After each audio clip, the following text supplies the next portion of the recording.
সিলেটে প্রথম ওয়ানডেতে জয়ের দ্বারপ্রান্তে টাইগাররা। বল হাতে শরীফুল খালেদরা দাপট দেখানোর পর ব্যাট হাতে দলকে জয়ের পথে নিয়ে যাচ্ছেন এনামুল হক বিজয় ও মাহিদুল ইসলাম অঙ্কন।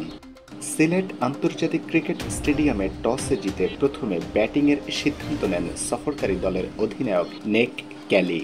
দলীয় 5 রানে ডেল ফিলিপসকে শিকার করেন শরীফুল ইসলাম। চতুর্থ ওভারে দলীয় 6 রানে খালেদ আহমেদ সাজঘরে ফেরান ম্যাট বয়েল ও আব্বাসকে। দলীয় 14 রানে চতুর্থ উইকেটও হারিয়ে ফেলে দল।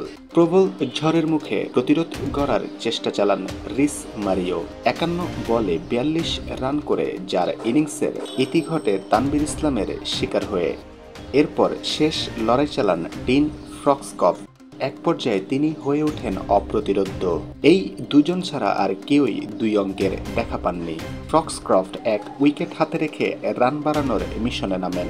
85 রানে নবম উইকেটের পতন ঘটলেও 10ম উইকেট ফেলতে গলদঘর্ম হতে হয় বাংলাদেশ এ দলকে।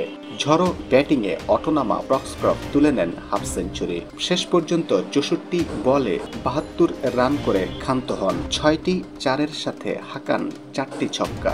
34 ওভার 3 বলে নিউজিল্যান্ড এ দল অল আউট হয় 147 রানে।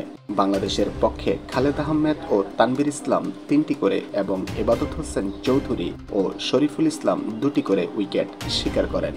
জবাব দিতে নেমে শুরু থেকে টি-20 ম্যাচে খেলতে থাকে টাইগাররা।